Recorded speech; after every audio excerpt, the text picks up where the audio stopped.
anybody feels the need to get up and get some more refreshment, don't hesitate. It's okay.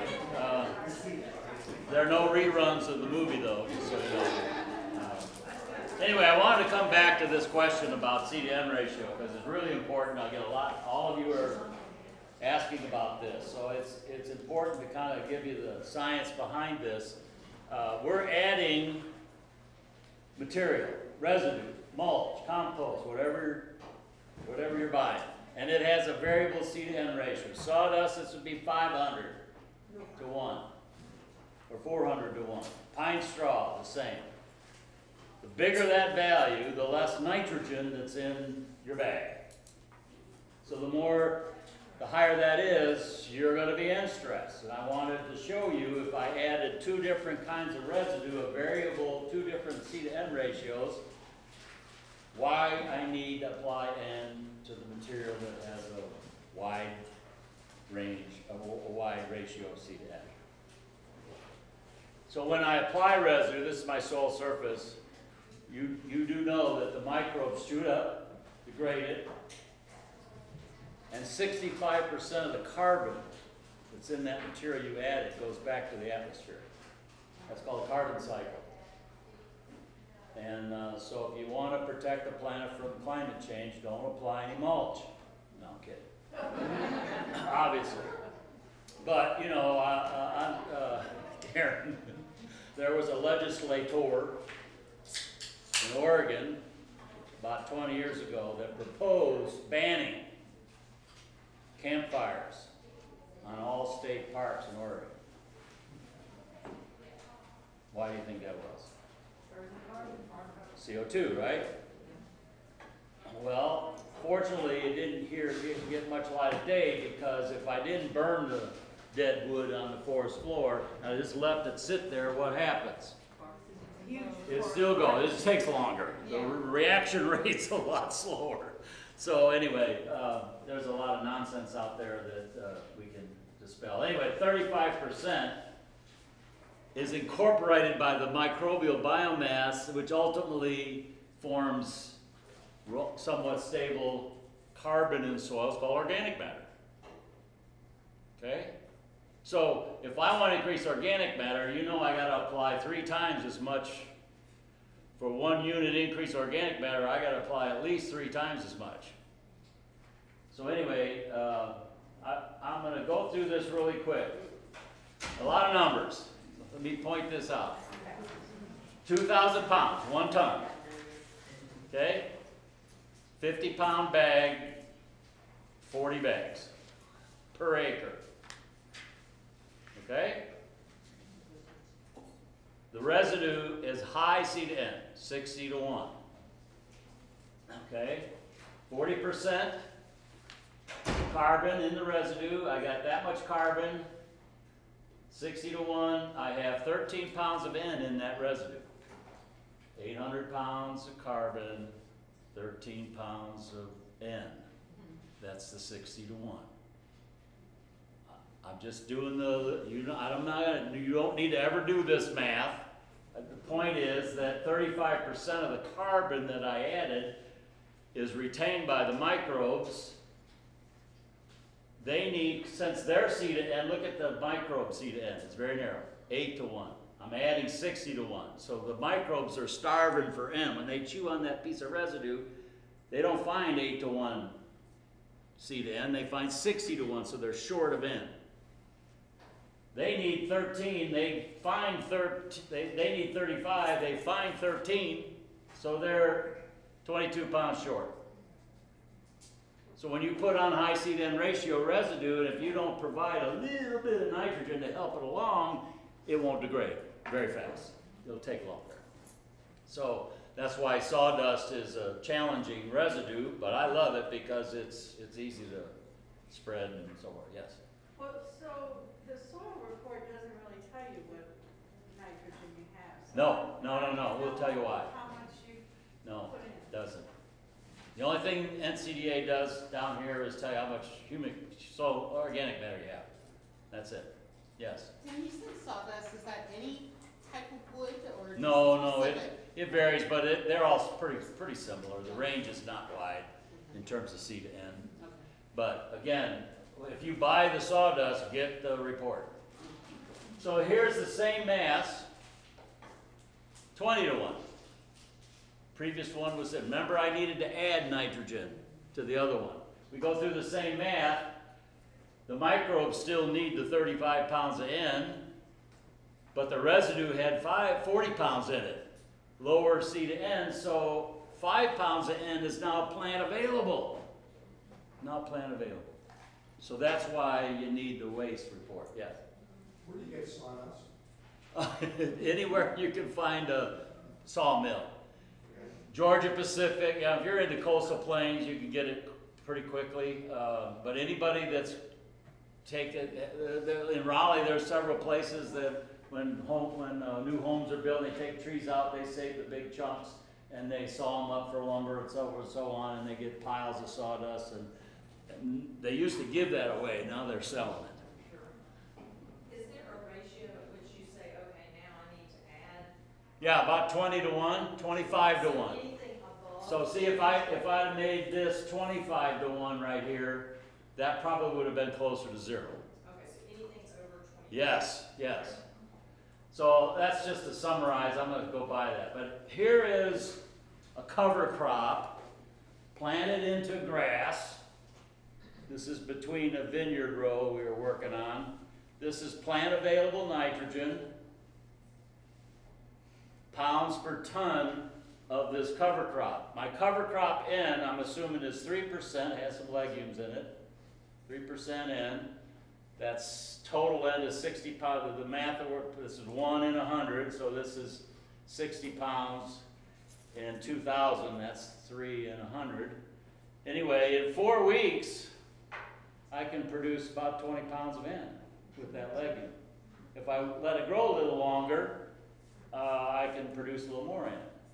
So that's why growing cover crops with legumes, and I showed this to somebody earlier, this is in a sports field, just underseeded with a little low-growing clover that when I run over with the mowers, it won't kill it, won't cut it off and kill it. Anyway, this is I'm going to go over this really quick. I shouldn't, but I will because you're never going to be asked to calculate. I got these same two residues, remember? 60 to 1 and 21. The question is, I'm adding all this stuff because I want to raise soil organic matter, help soil life, right? So how much organic matter will it increase? One application. And if I did it every year, how many years would it take for me to increase my organic matter from 1 to 2%? That's doubling of organic. My soil test report says 1% organic matter. I think that's too low. I want to go to 2%. How much of this stuff do I need to do to get it there, and how many years will it take? This is what will surprise you. So in our area, we have a rule of thumb that about 80% of the N in my residue will end up as N in the organic matter. So I'm just going to go through this really quick. It kind of screwed up here. Let me just summarize it real quick. There's my 60 to 1, there's my 20 to 1. Has more N, so there's more organic matter produced. My soil over an acre weighs about 2 million pounds. So if I did this right, it says my organic matter increase with 60 to 1 is 212 pounds of organic matter. If I have 20 to 1, it's 640 pounds of organic matter. That's 1.101% of 2 million pounds. That's what that acre surface layer weighs. Take a surface acre, 6 inches deep, pick it up and weigh it. Weighs 2 million pounds. So how much does that organic matter increase in that time period? Well, I have 1%, I'm gonna increase 0.01% per year, it takes me 100 years to go from 1 to 2%, 100 years. Now I'm only adding 2,000 pounds, that's 1 ton. So if I want to shorten that up, well, I add 10 tons. And it'll happen a lot faster. But a lot of us in farming don't have 10 tons per acre to apply. So it, again, change in organic matter contents. But if I have a legume, same mass, it takes only 33 years. 33 years. So again, we can raise organic matter, but that's a lifetime, right? Well, I don't know. We're working older and older these days, so. But that's more than one lifetime for sure. So that's why I say it takes a while. Yes. How I often gotta go do with you add nitrogen? How often should you do It depends. The question is, how often do we add nitrogen? I always answer that question by why am I applying it? There must be a need. Okay. I am not in the business, if I'm selling whatever I'm growing, I'm not in the business of selling organic matter. So be careful on how much money you spend to make organic matter. I just want to make sure my yields are high, so I got more product to sell. And of course I have to watch the bottom line all the way along through all that. But I want to grow that mass of target product that I'm going to market in a way that ultimately raises organic matter. So when you come and get a degree in horticulture, crop and soil man, whatever it is at NC State, the theory is when you find a piece of land, you want to leave it when you're done more productive than when you found it, not less. And that's a change in the last generation or two from the previous 100 generations. Is there any research on adding animal dung to the soil Yes. to increase the nitrogen? Yes, and any carbon source. I just used residue, crop residue as an example, but any carbon source, again, that dung would be low C to N, so it wouldn't take as much as it would a high C to N residue. Anything you can add that has a low C to N ratio and apply a lot of it. Are you saying C to N or acidic? C to N, carbon C to to N. nitrogen. Yes, I'm sorry. All right, thank you. Anyway, we gotta interpret soil test reports. So this is the goal here, folks. We already saw this. Your soil, if it's native kind of soils in North Carolina, even though it might be an alpha soil, it's still an acid soil. So let's think about our nutrients that we need. The ones I have in orange here are commonly needed. Magnesium a lot less than NPK. Calcium is rarely needed because I'm liming for pH, so I'm applying that. If my soil is low in magnesium, I need to have a lime source that adds that, or I need to go ahead and add Epsom salt if that's the way you want to go. Sulfur is rarely deficient. Micronutrients are rarely deficient, but a soil test will tell me that. And so we'll really quickly review soil test reports. Let's make sure we understand that when plants take nutrients out of the soil, those nutrients must be dissolved in the soil water. The plant doesn't think. Whatever's in the water goes up. So if I take a plant sample and digest it and get a plant analysis report, there are 60 elements in that plant. Not all of them are essential plant nutrients, but they have to be dissolved. So notice I got the red guys. We don't have much sodium in our acid soils, but we have a lot of this. So that's, and these are the good guys. So we're going to get to the soil test report. So your question should be, if I take out these nutrients, and I did that over 100 years, then my soil is going to be pretty nutrient impoverished.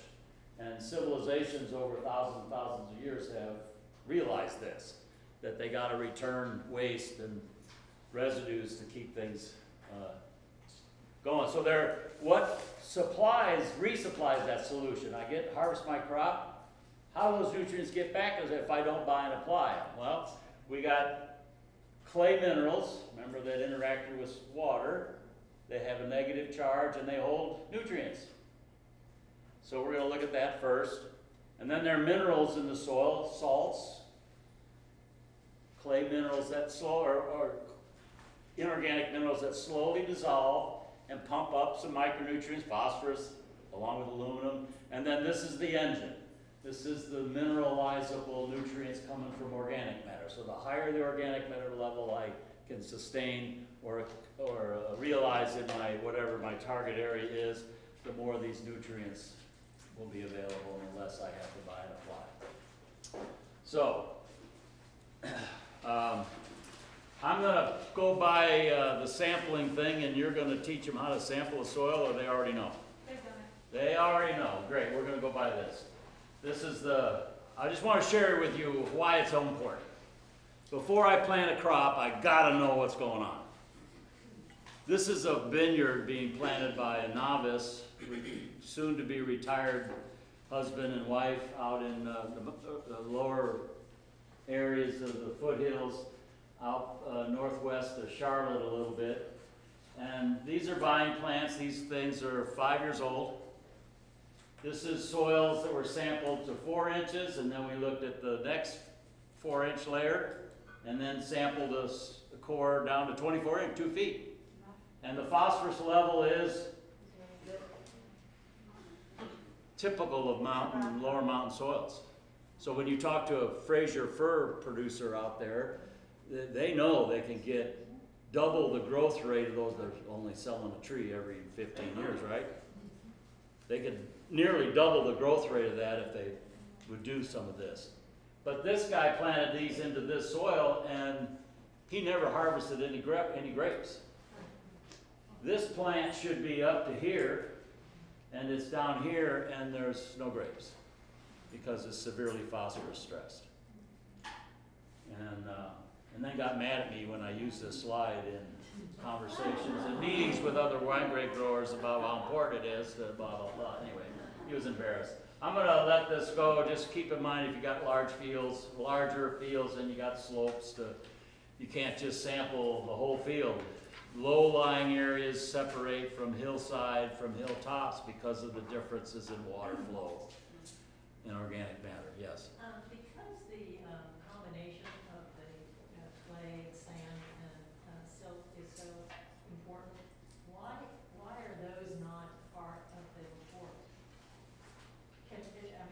Actually, they are. They're just And I'll show you the parameter that tells me what kind of soil I got. Okay. I have. The theory is every nutrient on that report will have a critical level. And so that's all you need to remember is what the critical level, I'll tell you what they are here in just a minute. What's the critical level for phosphorus above which I don't need to apply anymore, or below which I do. And the further below that value is, the more I need to apply. So I find my field pretty low first time I sampled it. So I start applying a pretty healthy amount of phosphorus. The soil test level goes up, and I didn't sample it while I sampled it 4 or 5 years later, and I'm above the critical level now. Should I keep applying? Probably not. So I need to apply maybe something, figure out how much phosphorus your plant is removing every year, and just replace that. You could do that. Or I could just let it go for a few years and let it come back down to the critical level and then apply some more. So you've got to regularly soil test your areas to make sure where you are relative to that critical level, so your plants aren't divided. So there's the report. Okay, get a pencil and paper and write down every single parameter there and what it means. Well, you know it's go, oh my God, what's this? Are you talking about your handout or This is on the slide. Don't mess with your handout yet. Okay, I circled this on the slide because that's the organic matter. Okay, this first parameter. I'm going to get to individual soil tests, this guy in a minute. We're going to spend some time on this one. So just keep that handy, it's coming. There are 2 reports. The purpose of this slide is there are 2 reports. For most of you, because you're gardeners, you get this report. I'm gonna say it. I don't like to, but they dumbed it down. This is the full ag report. Notice how many parameters we have here. And this, not so many. They've left stuff out. Because you probably won't know what to do with it anyway. Is there a theory? Well, you will. So I'm going to go and interpret this one, and if you got these parameters, you got those. And then at the very end, we'll bring this one back and spend a little more time on this one, because it has something on this report that I don't like, and that's the source of nutrient that they recommend. And so I want to give you a caution about that. So, let's take this report and break it apart. And I don't know what just happened. There it is, okay. All right, so first one we're going to look at is cation exchange capacity, CEC. So take a look at sample B and tell me what the CEC is. 6.66, okay? No units there, right? That number 6 says how much negative charge is on 100 grams or 100 cubic centimeters of soil. That's the unit. You don't need to remember that. It's just the total charge, okay? And so that clay in organic matter has these negative charges on it. That's called cation exchange capacity, the quantity of negative charge. Okay? Cation is a positive charge ion, yes? Cation exchange capacity is how much negative charge, and the cation moves over and it gets stuck to it just like a magnet. Okay? Very good. All right. So this Havlin's art, I like the other one better, but as I increase clay content, I don't change clay content. I have what I have texture-wise, but I can change that. The more organic matter I raise, the higher the CEC and the more nutrients my soil will hold. Okay?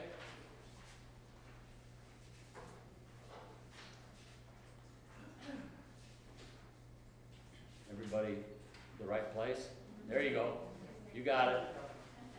Okay, so there's my clay, and there's a negative charge sitting there, and I got good guys, calcium, magnesium, potassium, basic cations, and I got the bad guys, aluminum. That's what I know, that's what I know is there. And again, the greater the CEC, more organic, I can change organic matter, I can't change that texture. So that's how I get more native supply of nutrients. So let's take a look. There's my clay, there's my negative charge, and there's the cations held to it.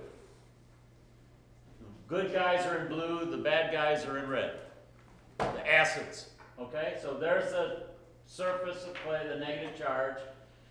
Well, the question is how many charges, what's my cation exchange capacity in this example? Don't look at the soil test report in front of you. In this example, well, you got to add off all those pluses and pluses, right? Well, that's a pain in the butt. Let's just go separate them. It makes it a lot easier. So how many charges of acids do I have? And so how many charges of this? Okay, there's 12. So what's my cation exchange capacity? Who said it? What's the total cation exchange capacity? Who said 24? 24. Total negative charge has to be 24 because there's 24 positive charges attached to it. Okay?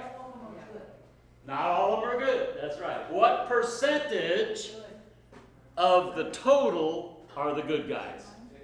50%. You can pass the rest of those out. They know math. Good. That's exactly what I need you to understand.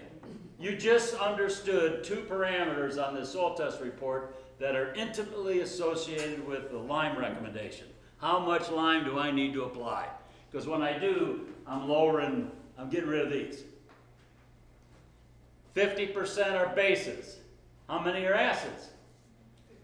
50%. It can't be more than 100%. Okay? So, look at your soil test. Sample B. This guy.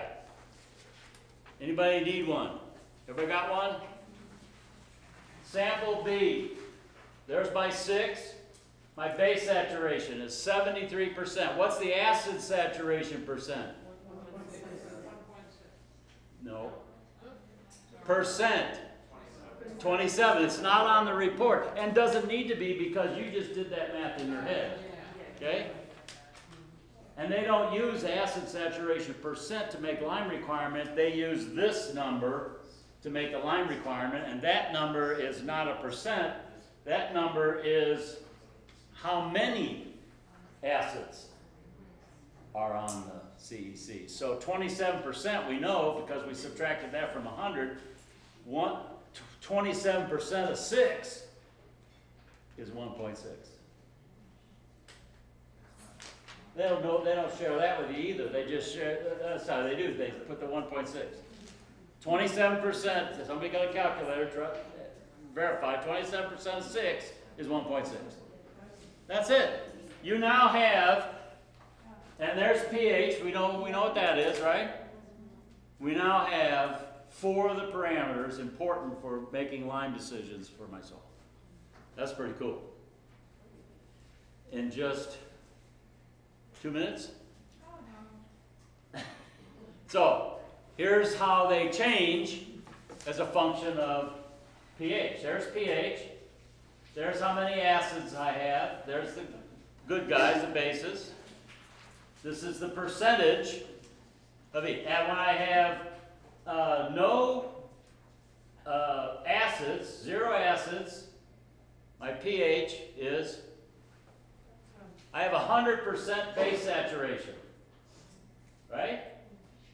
100%. If I have 100% base saturation, what's the acid saturation? 0, 0, 0, right? And if I had that, my pH is going to be around 7. That's a little higher than most we want to achieve. If you found a pH of 7, you're not planting blueberries, are you? Or azaleas or rhododendrons or whatever. So if the pH goes down to 6, then I have 80% bases and 20% acids. Okay? This base saturation number, 100%, that'll be on the soil test report. You'll see it in a minute. So pH went down. I have more acids and less bases. Now I'm at pH 5, and I got 50-50, just like the previous slide. Now that's pretty straightforward, isn't it? Okay. So there's my parameters need to assess pH. When pH goes up, the bases go up, the acids go down, and these numbers right here are the percentage of calcium magnesium on the CEC. What's the sum of calcium magnesium right here? 65. And the base saturation is 73, which means the one that's missing here is potassium. So potassium must be the difference between 65 and 73. Don't worry about that. We don't want to know percent potassium on the CEC. That's where it is. It's on the CEC, but they need this number to make potassium recommendation, not percentage of the CEC. What is that number? I'll go through it here in a second. There is a unit behind, it's part per million, is what that is, but they don't tell you that in the NCDA because so for all of the indices, then, is that per yes, million? yes, on a soil volume basis. So again, as this goes up, soil pH goes up, calcium, as magnesium goes, soil pH goes up, amount of calcium, magnesium goes up. So I go to Kansas or Colorado and grow a plant and it's pH 7.8. I'm telling you, you don't have to worry about calcium, magnesium. They're plenty. But here, we might. So again, the optimum pH is about 6 to to 7, depending on which crop you're growing. Now, if you're growing acid-loving plants like blueberries, rhododendrons, et cetera, we need pH 4, 4.5, right? Okay. So why do we do it? Here's grapes. Karen, you love this. This is, we did some studies in the lab. There's pH 4, there's pH 7. Yeah, pH pretty important to some plants, yeah. There's the root system. Big deal. Aluminum toxicity is causing the death of some of those roots. Anyway, here's what we're doing when we're liming. There's the same soil with the 12 charges of acids and the 12 charges of bases. You with me? And when we, again, 50-50%, come on, here we go. Why is it being slow?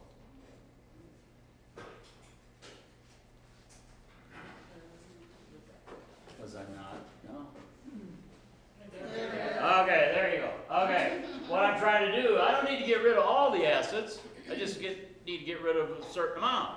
And so in this case, I'm changing it from 12 charges of acid to 6 charges, and so I'm going from 50% base saturation up to 75% base saturation, which means I go from 50% acids down to 25%.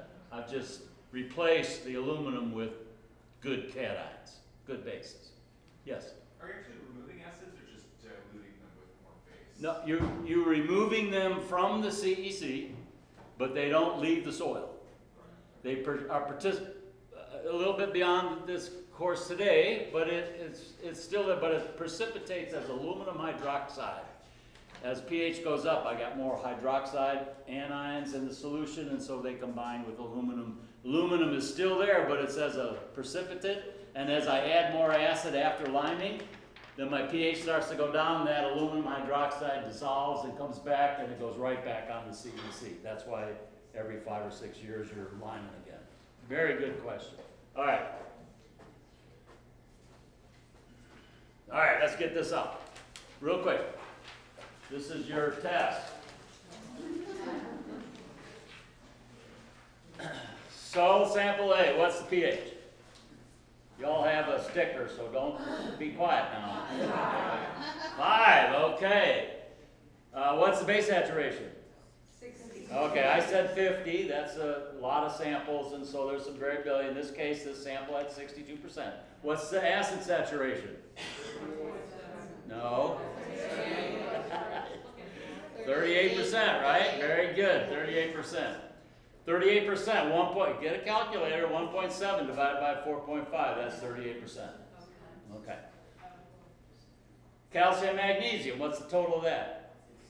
60, and the base saturation is 62, so 2% is potassium. Very good. All right, now let's raise the pH to 5.4. What's the base saturation? 73, so it went up, right? More bases. What happened to the acid saturation? It went down. These are different soil samples, by the way. This is not the same soil. What's the calcium, magnesium? 69. Went from 60 to 69, so that's going up. I'm adding bases. Okay, let's raise it up to pH 6.2. What happened to the base saturation? 90%. Calcium, magnesium? 90%, so there isn't, the K is pretty low here, so it makes sense that there's very little K on the exchange site. Let's raise it up to pH 7. What happened to the base saturation? Almost 100%, isn't it? So again, when I lime, I'm increasing the base saturation, the acids went way down, right? The calcium, magnesium went way up, pH is up. So when I look at a soil test report, those are usually the first 4, 5, or 6 parameters I'm looking at. Now the question was earlier about texture. This guy.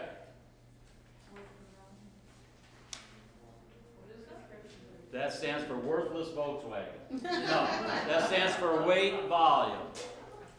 I take a specific volume of soil and weigh it. If I take a cup of sand, it weighs 3 times heavier than a cup of organic soil. okay? Because there's a lot more pores in organic soil than there is in the sand. And so sand is heavy, organic soil is light. If that number is around 0.5, it's organic. If it's 1.5, it's a sand. This could be a clay, a loam. I don't know the percentage of each in relative to specific texture, but it gives me a little hint as to what kind of soil I'm working with. Okay. Can you say that one more time, really? This weight volume is how much volume of soil weighs. If it's around 0.5, it's an organic soil. So if you have a highly manufactured, mulched, raised bed that's real fluffy, it's like walking on a mattress, right? That's what the weight volume will be. But down below that, if it's a sand that's sitting on top of sand, the sand will be 1.5. If it's sitting on top of clay, it'll be 1. Plus or minus a few. Okay. I don't know why. So you can't really use that to know if it's clay Not the or- specific texture. Right, yeah, I can't tell how much clay is there. No, I Right. can't. right. Okay, so rates. pH, lime rate, tons per acre. Just make sure you understand the axis before you make decisions. Two soils, a clay and a sand. The higher the clay content, the higher the CEC. So my CEC is pretty high in a clay and relatively low in a sand. Both soils have pH 4.5. I want to raise this thing to pH 6, both soils. It takes only 1 ton of lime on this guy and 3 tons of lime on that one. Because remember, 50% of the CEC is bases or acids, right? I want to increase that to 75%. So that 25% of 5 is a lot less. 25% change in base saturation from 50 to 75. That difference is 25%. Seems like more. 25% of the CEC is what I need to add in calcium. 25% of 5 is what? A little over 1? 25% of that is what? 5? Or 4, whatever. It's a lot more. 25% of a big number is a bigger number than 25% of a smaller number. Let's use a simpler number to think through it. If this were 1 and that were 10, then if I wanted to raise 50% more bases, the 50% of 1 is a half, and 50% of 10 is 5. So I need to add 0.5 milliequivalents of bases as lime, and I need to add 5 milliequivalents of bases to raise it to the same pH, because they're just more acids on the CEC, because we're using a percentage unit. Dr. Havlin? Yes? When you were looking at the 5 cation exchange capacity and the 100 grams, and you said 5 to Same. 25 to 75. Yeah. That's 50% difference. I'm getting stuck there. Oh. Or you're saying half, you wanted half of that, so that's where you got the 25%. I'm going from 50, I misspoke, 50% to 75%, so plus 25%. Okay. Yeah, I'm sorry. Okay. Thank you. So here's how it works. This is where a little chemistry comes involved. Good thing you had some coffee and something to digest, because Oh, no. we got any buckets around, we may need it after this. There's my cation exchange capacity. There's the bad guys. Yes? They're stuck to the CEC. Not showing any good guys sitting here, right? I've taken those out to simplify it. There's my lime. It's the salt. It dissolves into calcium cation and carbonate. And there's my calcium ions that come from here.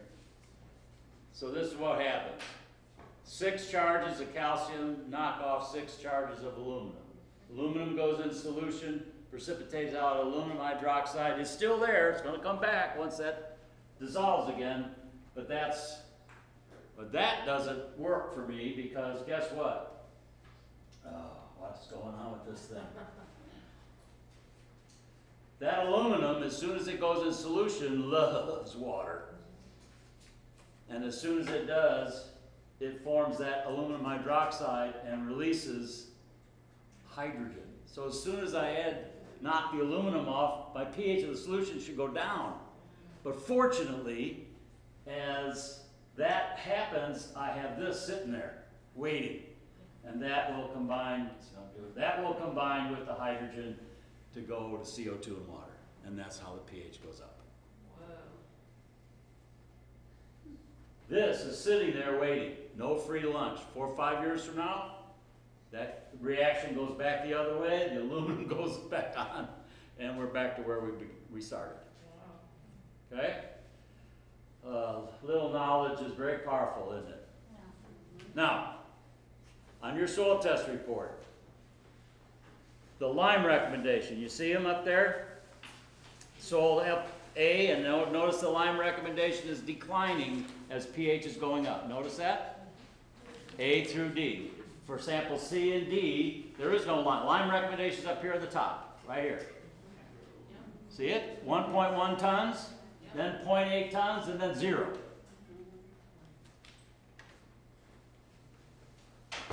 That lime recommendation is pure lime. Is that per 1,000 feet or per acre? Per acre. Pure lime. They do not know where you're going to buy your lime. And it's never pure, 100% pure. So you got to look at the label. I'm sorry. There goes the label again. You got to look at the label and find out what its purity is. So real quick, we're going to make that adjustment. And why is this so important? Because there are products out there that are mismarketed and tell you this is all you need, it's better than this lime we're going to talk about, and you'll spend so much less money to do the same thing, and they're not telling you the truth. And if you understand this, then you won't take it. Now, somebody's going to say, well, why did the government go in and ban that stuff? I don't want them anywhere near me. Just protect me from invaders and take care of the people that can't take care of themselves, and we're off to the races. Lime product rate. So this is the recommendation on your report. Pure lime. If my recommendation is 1 ton, sample A. Yes? 1 ton. I go to the store, and the label says it's only 50% effective. How much lime do I need to apply? Twice as much, and there it is, product rate. So, my brother built a vineyard in Oregon, and we talk all the time. And the first time he did this, he bought the lime and off to the races. And 2 years later, he's resampled, and gee, the pH should have gone up a lot higher than this. And don't you think? He's yelling at me for making it wrong. I said, well, how much did you buy it? I put 1 ton, just like the recommendation said. What was the purity? 67%.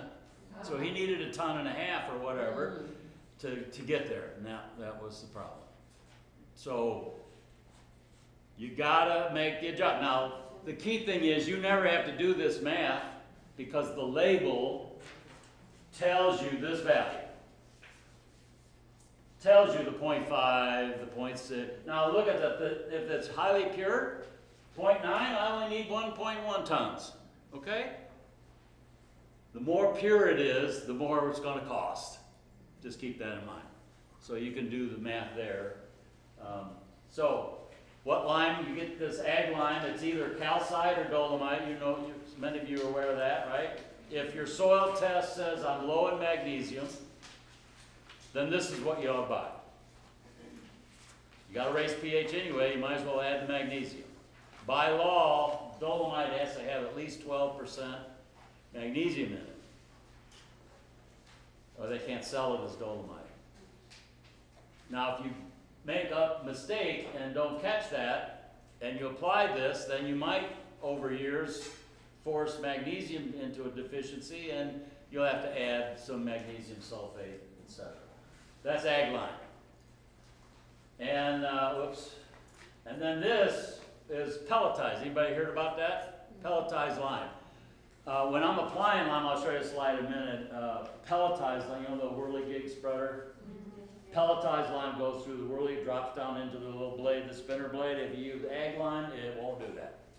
And you'll be digging it out with your hand or a cup and spreading it by hand, because it just won't fall through. So this will be more expensive. I'll show you why here in a second. And so I can either get calcite pelletized lime or dolomitic pelletized lime. The label will tell you. So how do they make pelletized lime? When they take the rocks and they crush it, they get some dust. And when they look at that material, they first determine a neutralizing value. That's called a CCE. That's on the label. You don't have to, you're never going to do this math. You're going to look for that number on the label. I'm going to show you an example here in a minute. So there's two things that influence the quality of the lime. It's the source. You can see dolomite is a little bit more, neutralizes a little bit more lime, more acid than the same weight of calcium carbonate. And then how finely is it ground? The greater the surface area, the finer it's being ground, greater surface area, the more reactive it is, the more acid it will neutralize in the time frame at which you need to raise your pH so you're making, you have good plant health. You don't want to be waiting 4 years for this thing to dissolve, do you? You want to, if you need a really fast, you need to raise, you're trying to grow a legume and you're at pH 4, pelletized lime, it'll react really fast. The lime rate won't be different, but the rate of reaction is massive. So there's the particle sizes. All lime is characterized on the label by mesh. It's a screen size. How many of these little squares are in an inch? So your screen door is like 12 or 15 mesh. 20 mesh is really fine for my naked eye. But look at 100 mesh, it's like flour. The more of this stuff, the faster it reacts. But the more, the finer this is, the more they have to grind it, so the more expensive it is. So when you got these big chunks, that's up here, we give it no neutralizing value in the 4 to 5 years that we expect it to dissolve and raise pH. It will eventually dissolve, but not in the time frame that we're looking for. So we give it no value. So we don't want much of that. We don't want a high percentage of my product that are big chunks. Medium chunks, we give 50%, and really fine stuff, we give 100%.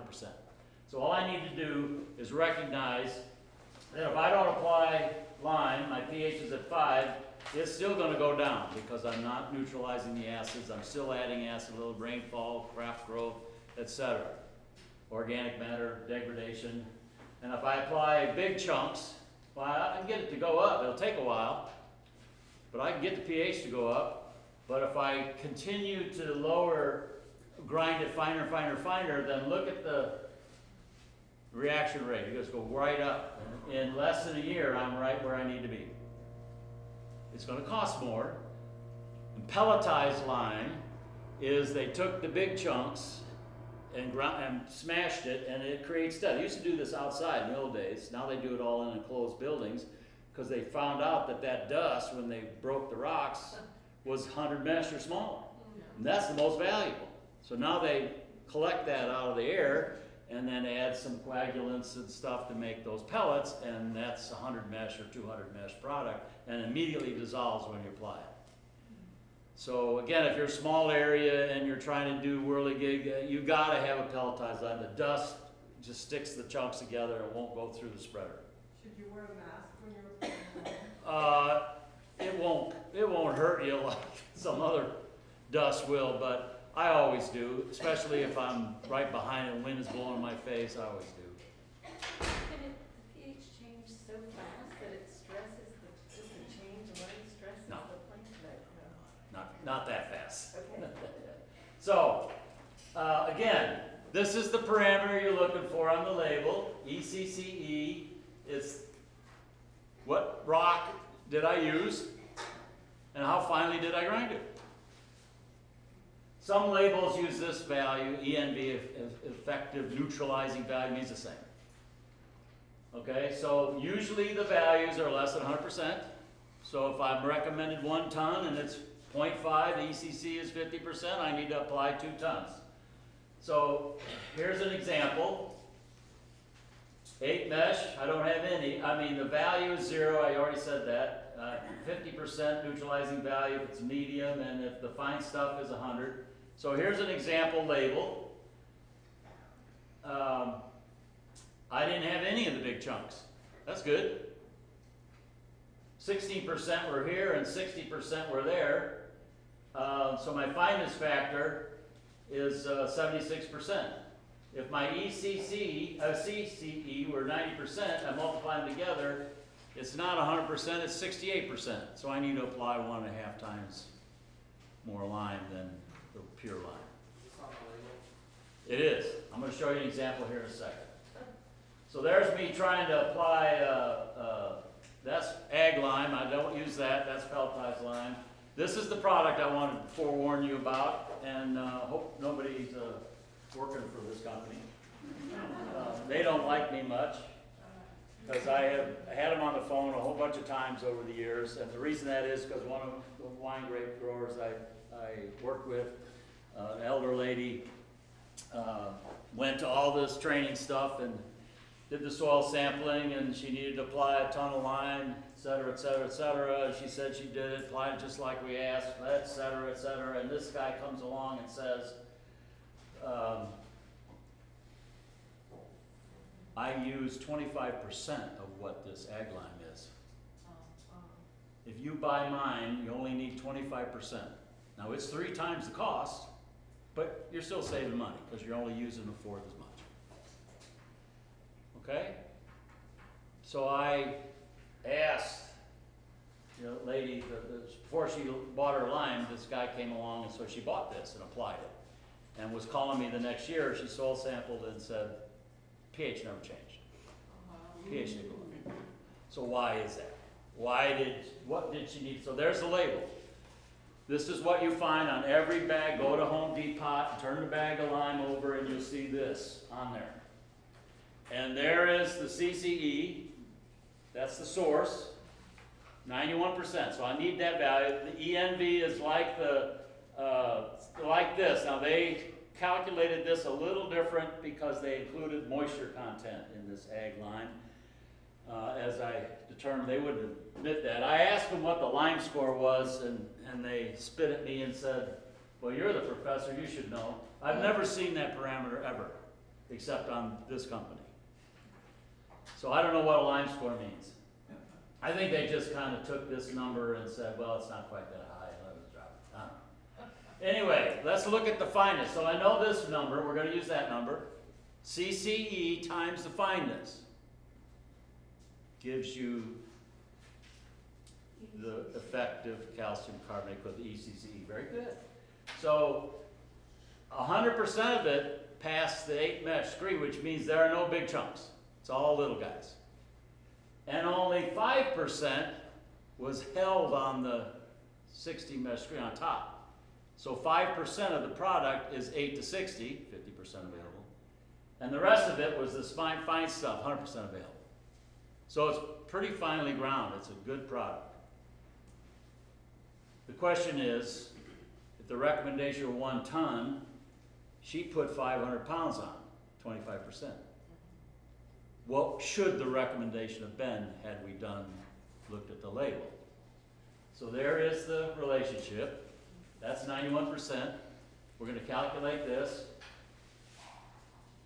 95, 5% of it fell here, 95% of it there, so that's times 1 times 0.5. The total fineness factor is 97.5. It's pretty high. That means it's very fine. So again, the CCE needs to be multiplied by that. That's the CCE.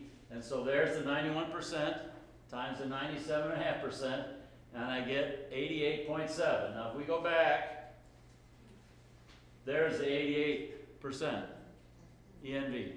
See that? We got 88%. So I'm using their label correctly.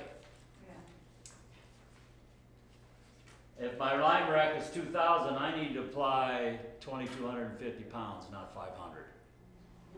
Not 500. Wow. And you're asking, well, why did the government come in and shut them down? No, we're smart enough to catch this. We're smart enough to catch this, don't you think? It's 4 times more. Yes. 4 times more. Well, it's 10% more than the recommendation. Okay.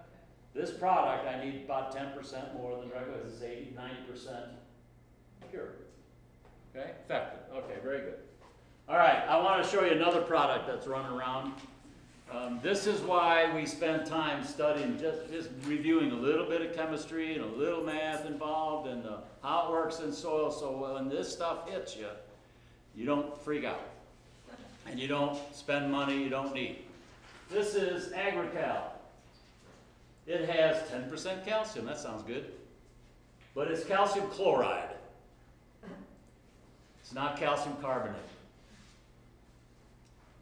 So what does that mean? Well, there's the other stuff they tell us.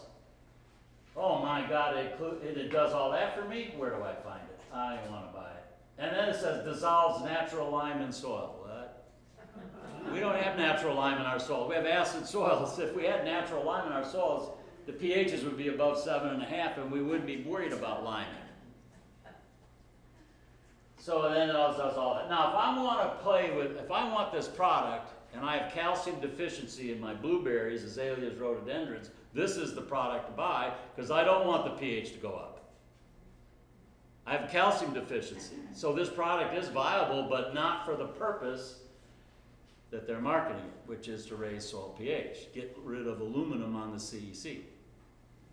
So there's the reaction. Calcium chloride, a little chemistry is dangerous. Calcium chloride plus the acid in the solution, that salt dissolves and I got hydrogen still is a product. It's still sitting there. It didn't go away. So my pH stayed exactly the same. And it'll recognize chloride and hydrogen as hydrochloric acid. Well, it's not really hydrochloric acid because it's not strong enough to form that molecule, but the hydrogen's still there. So it's not a liming material. Absolutely not a liming material. Will not change your pH. This will, though, calcium carbonate plus. There's where the hydrogen goes into water. So any anion that neutralizes that hydrogen is an effective liming material.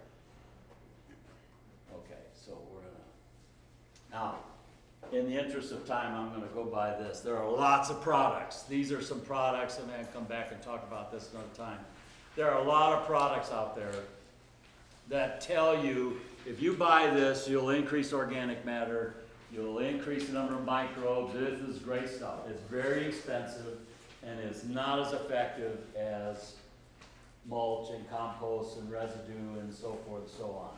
It's just 1% carbon. That's humic, that's soil carbon. So 3% carbon, you mix a half a gallon per acre. Anyway, I add 0.00044% carbon to my soil. A waste of money. Now, if you like to try it, but in a little small area out there and spread it out and see if it helps. That's how I recommend it. There's another one. So sugar, it's just basically glucose in a jug. And it adds 0.0066% carbon, which is nothing. Okay. So again, be very careful about products. And if you go online and start thinking about all kinds of options, be very careful. Let me just give you the guidelines, and then I talk one more thing, and then we're done. I want you to give you the critical levels. We talked about lime. This is the index values. P and K and the micronutrient. Don't worry about these AIs. That's beyond. It's just the MNI and so forth and so on. For P and K, I'm going to go by. Sorry, we already did this. For P and K, the critical level is 50. When this index value goes above 50, you're probably not going to see a response to applying potassium in this case.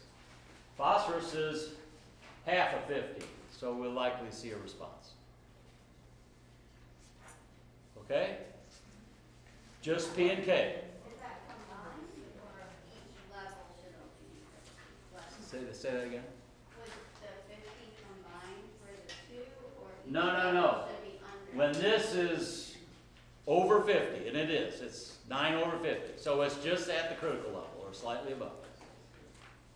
You're probably okay. But you said what about P? This is below the critical level, so I need to apply and apply P. So how much? Well, my soil test level, critical levels are usually set right here.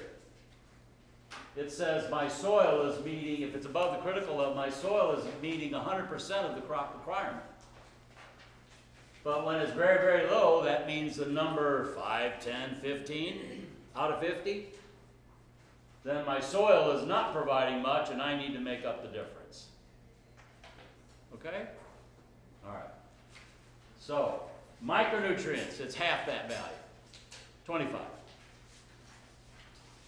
So whenever the micronutrient value is less than 25, if it's 20, I wouldn't get too excited that I need to go buy copper, but I'm going to keep my eye on it next time I soil sample and so forth. And if you're increasing the organic matter level, that solubilizes more carbon. So as you raise organic matter level, keep soil sampling so that you can verify that you might be improving nutrient availability, and your soil test should tell you that. Okay. Let's look at this. This is in your handout. I need to get to this and then we're done. This guy. This is the form of the report that you will likely get. Now, I'm going to go through a couple of parameters that we did on the other report to show you that this is the same data. It's just presented in a little different way. So what do we see? We see organic matter, humic acid. There's the worthless Volkswagen. There's my CEC. There's manganese, zinc, and copper, and sulfur. They were on that other soil test report. And I see pH. And then this is why they give you that, because they think you'll look at this more than you look at the number. And they say, well, the optimum range for the crop that you told them you were growing is here, and that number is below that. So you know you need to add some lime. And they make the lime recommendation right up here. That's 35 pounds for 1,000 square feet of pure lime. You got to adjust. If it's 50% pure, you need 70 pounds of product. Okay? And then they tell you what the PI and KI, those are on the other soil test reports. The P index and the K index. And they're both low. Below 50. See that? They used to have this is red flag. They don't color it. It's too expensive. Anyway, it shouldn't be. This is kind of a yellow flag, and this is green up here. They don't do that anymore. It's one number, 50. So just keep in mind that you're at that. Both of these are low. What's the problem with this is that they don't list the percent calcium magnesium on here, do they? And so I don't know whether I should buy calcite lime or dolomitic lime. Okay, they don't tell me that. I've asked them for, when they first came out with this, guys, come on. There's room for the calcium magnesium in here somewhere. Yeah, anyway, that's government. So how would you get the other report? You can get the other report. When you download this as a PDF, you go to use your sample report number. You got a choice, PDF or Excel. If you look at the Excel file, all the data are there. All the data are there. Okay, so you can get all the data, just not in, the calcium magnesium just not on here. Okay, all right. The other thing, they recommended, since this garden, etc., has low P and K, put 20 pounds per 1,000 of a 5, 10, 10. What's 5, 10, 10 mean? 5% N, 10% P2O5, 10%. Very good. You got it trained up. I love it. You go to Home Depot and you try to find a 5, 10, 10. And you can't. It's not there. You go to Ace Hardware. They don't even have a bag that has phosphorus in it. Watch them. The government's done this. They're taking phosphorus out of your bag because they think you're misusing it, over applying. It's getting into our streams and rivers. Minnesota, Wisconsin, they've banned phosphorus. Homeowners, yep. Little known, but yes, sir. So, if you have a solar report where you are way over optimum Yes, sir. on phosphorus and potassium. Good question.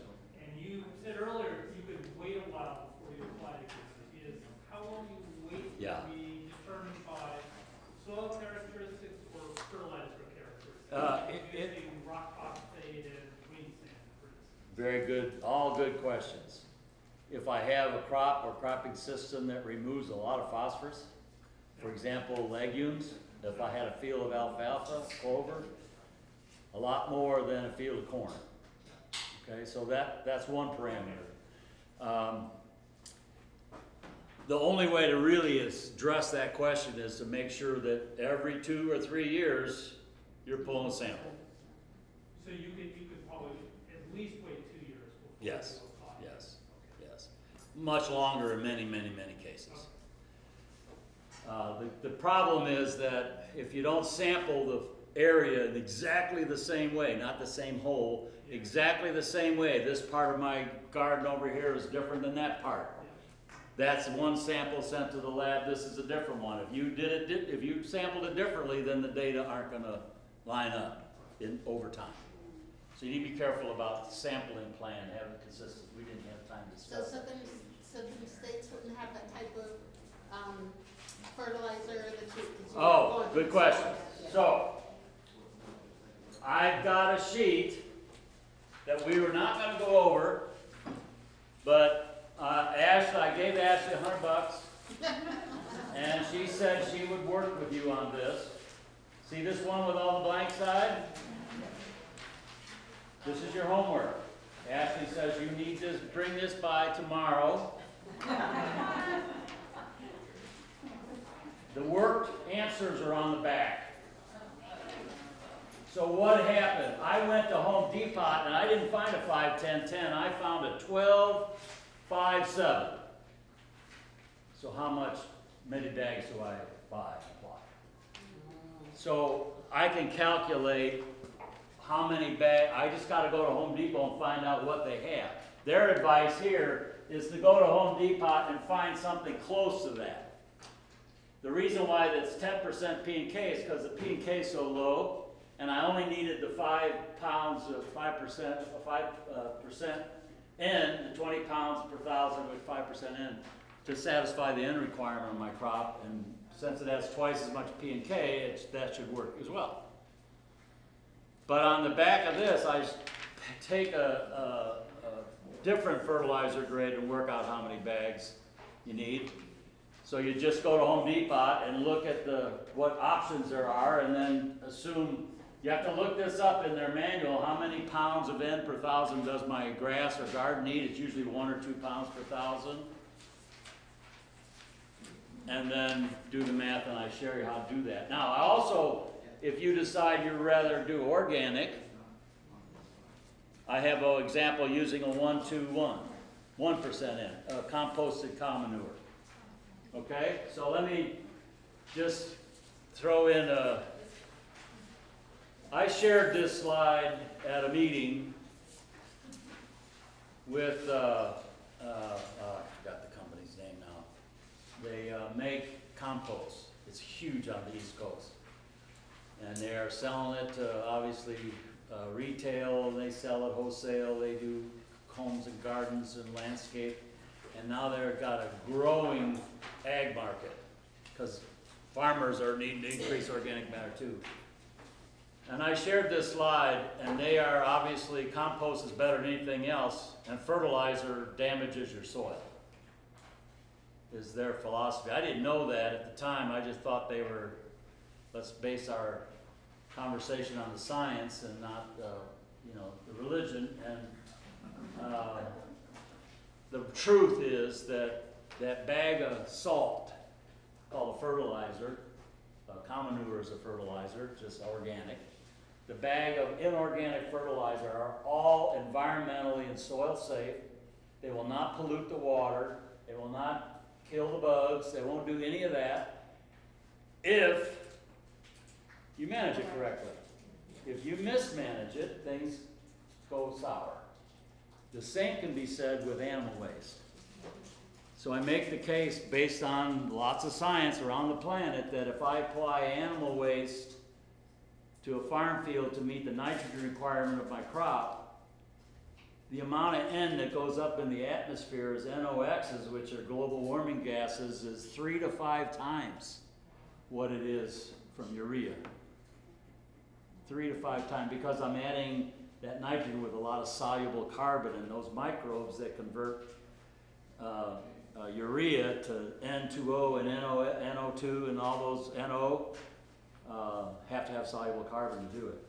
Well, what about the energy inputs to make these? Okay. There is a lot of energy used to convert nitrogen gas out of the atmosphere with fossil fuel to make that. Yes. So I would argue that number is probably greater. Oh, no question. No question. I wouldn't say that, because it takes a lot of energy to produce the cows, to produce the waste, and that calculation usually isn't honest. So when you calculate all the energy inputs to animal agriculture to create the animal waste, then it's probably,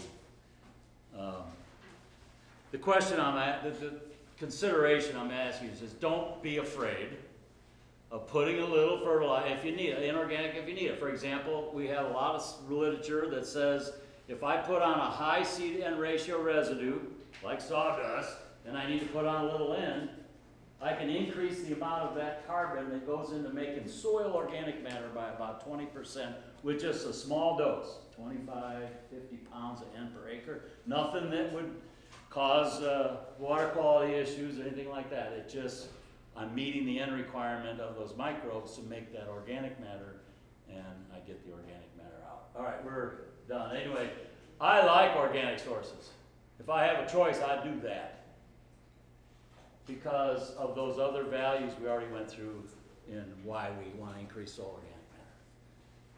So I think in the interest of you getting out of here on time, again, all I did was do some calculations, and I handed that out, so we're good. So, questions? Does the fertilizer have to be pure, like the lime has to be pure, like when you buy the bag, does it have to say?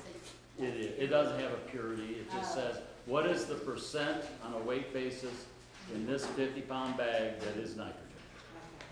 And I'm turning the label over. It tells you not only what the percent N, P2O5, K2O, and all others is, it tells you what the source is. For example, I can't buy urea and have a certified organic vegetable production system, because it's in a bag. It's manufactured. Urea is an organic compound. It's the simplest organic N compound on our planet, but it's not allowed because it's manufactured. So what's your go-to brand? What's your go-to for your, if you were to fertilize? Oh, when I have it economically and easy available, I'll try to get, I always recycle my grass clippings and anything that I have except for, you know, trees and branches and so forth. I usually stick those in a pile and let the animals enjoy some shelter. But if I need, have a source of waste that is high C to N, then I always go buy a small bag. Absolutely. Small bag of? Of Doesn't matter. Doesn't 10, matter. 10, 10, Yeah. or whatever you think, whatever is available. 10, 10, 10 is available at Ace Hardware, but phosphorus, if you need phosphorus, you won't find it, except for 10, 10, 10. So, go ahead.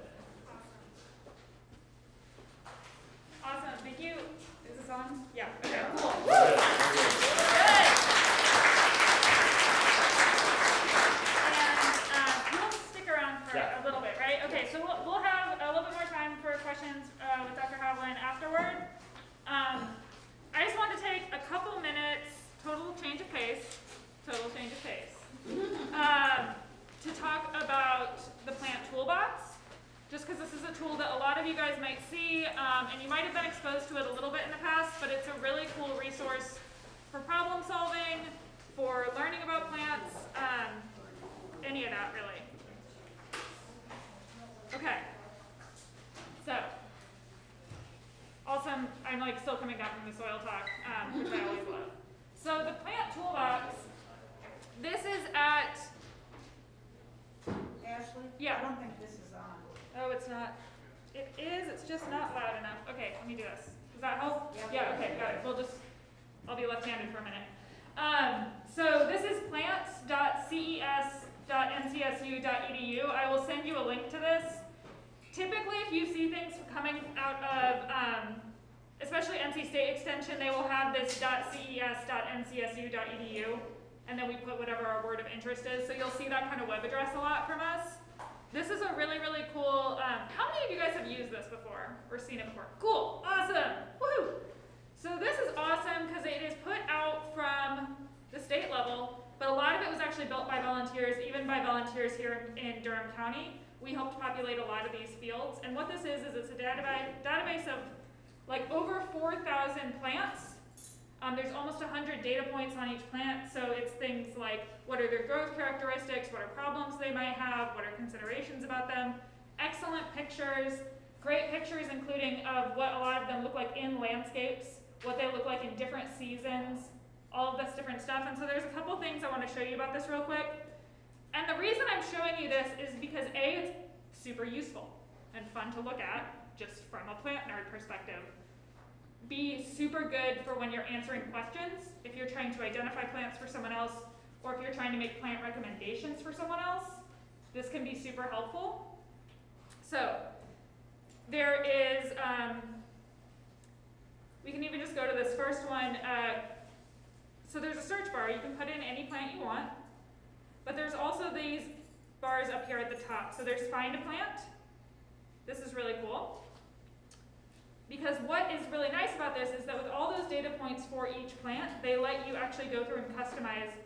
Okay, so let's look at light conditions.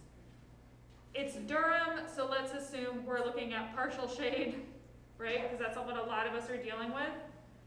And all of a sudden you can see we're narrowed down to just 3,000. Right, so we have soil drainage. Let's say that it is, again, Durham, so occasionally dry, right? Like we are a county of dry shade, which is a hard condition. Maybe you want something that attracts hummingbirds, right? It's kind of nice. Maybe you want something that, problems to exclude. I don't want something that's toxic to my poor sweet cat, right? I could exclude problems for cats. Right, and so what you can see is over here on the right side, we're getting down to fewer and fewer plants, right? And I can go through and I can filter even further such that maybe I'm only looking at trees, maybe I'm only looking at herbaceous perennials, whatever it is, right? I can select only native plants, I can select things that are evergreen. World's your oyster, right? It's worth going through and playing, especially if you know you have a specific site where you're looking for a specific sort of thing, but you don't know what that thing is. Right? Because now once you start getting it narrowed down, maybe, okay, I'm really interested in Aquilegia, right, columbine. So then when I go ahead and I click on this guy, there's a nice description of the plant. So a lot of them do have these cute little videos that go with them where it'll be someone talking you through what the plant's like and how it works. It'll just be a minute or two long. Don't worry, this is not like a thesis, it's a greatest hits. They will often have all these different pictures that you can use. These are especially good you're ever writing an article, or if you're looking to do a social media post, because all of these pictures that are featured here, we know we have the ability to use through either Creative Commons license or through other kind of issues like that. And so if I wanted to use a picture of this beautiful little columbine right here, I can come down and here's all the Creative Commons information, and as soon as we share that, we're able to use these photos, and it's not a copyright issue for us, so that's a really, really big deal. As you come down, you'll also see right here are all those data points. So it's going to be things like wildlife value, you know, leaf description, anything you might imagine, right? So you can learn a little bit about these plants, you can compare them. And one of the things that's also really cool is that oftentimes Aquilegia canadensis is often confused with, right? So here are other plants on this side, right? This is going to be things that are very similar, or maybe will fill a similar niche. So say you have someone bring in a sample, and you try to use this option here, identify a plant, right? Which is very similar to this, but it's more like you're telling it characteristics, and then it's kind of backing you back out. Say you got to Aquilegia canadensis, and actually it was this closely related Aquilegia, right? So maybe you're with that client, and you pull this one up, and you're like, nah, that doesn't look quite right. Like, I'm close, but I'm not there, right? You could come over here and look on this bar, and all of a sudden you have the options that are kind of the closest options, right? Or if instead you were trying to find plants that filled a similar niche, right? So maybe for your own garden, you say, I like this one a lot, but I want something a little bit different, but it needs to grow the same way. You would come and look over here, and it's plants that fill the same niche, right? So you have to know the Latin name? You do not. I mean, you can do a search for common name of something you want to look up and it'll take you? Or? Yeah, so here if I search columbine, it's going to pull up all the Latin names for similar things. Okay, cool. Right, so this would have been that first one. These are different just species of columbine. This is kind of the most typical native columbine that we think of. Okay. The other thing that comes up that's kind of helpful for some of these, so if I were to search some of our veggies, right? Tomato is Solanum lycopersicum, and this is especially useful for the veggies.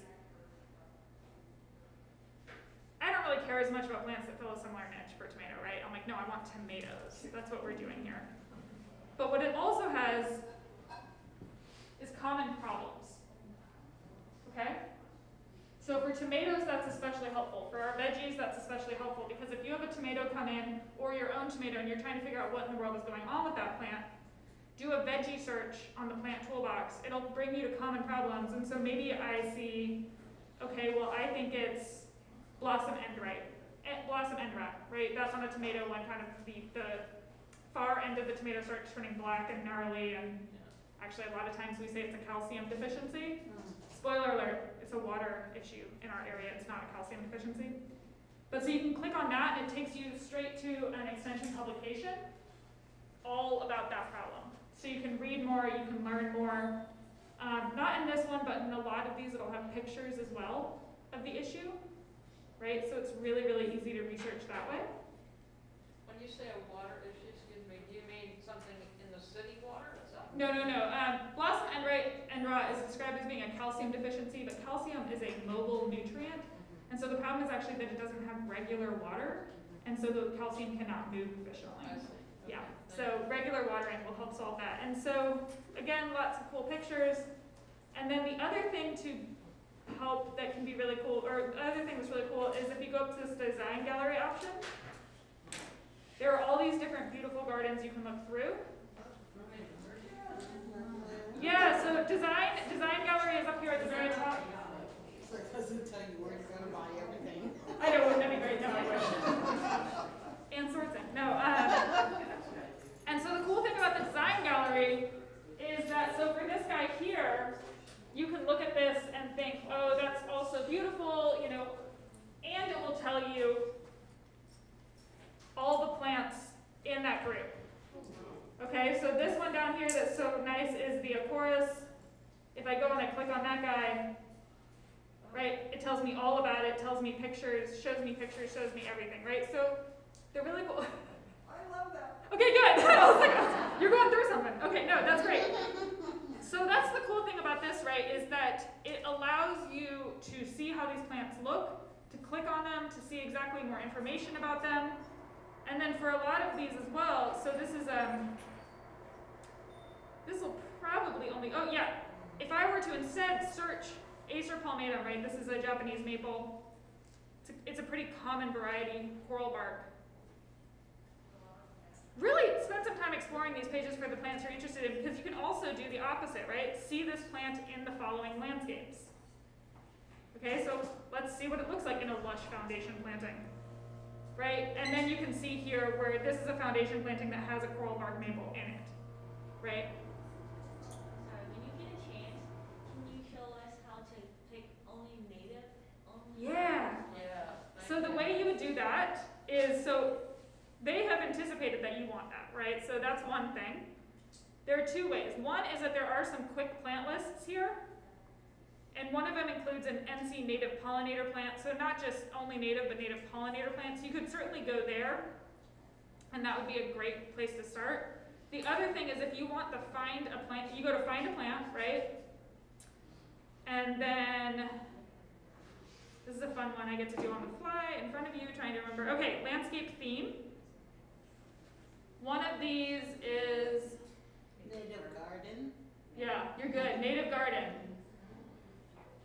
So that's the real thing here, right? Spend some time playing with these pull-down menus, spend some time looking at this, right? Because now I'm looking at the native plants, but maybe what I'm really concerned about is, great, it's a native plant, but I need one for deep shade, right? That's kind of like one of our hard conditions. And actually, when I'm thinking about it, I would really like one that was a ground cover, right? So I can select that too. And now I'm starting to really kind of narrow in on what some of the plants that might be are. And the more information I can add, the more customized my results will be. I should probably add my water conditions, you know, all that kind of stuff. And I'll end up with like 5 or 6 plants, and then you click on each of them, see which one you like, see how you feel about it, and now you kind of know what you're looking for. Is this tool only available to extension folks? Like, do you have the Wide open. internet, or is it open to the public? Everybody. Okay. It's like the Extension Gardener Handbook, right? If we can make it available to everybody, we do. So, okay, so I just want to show you guys that real quickly. I'll be around for questions too. We're going to hand out our surveys real quick, but we'll stick around. Thank you guys. Thank you.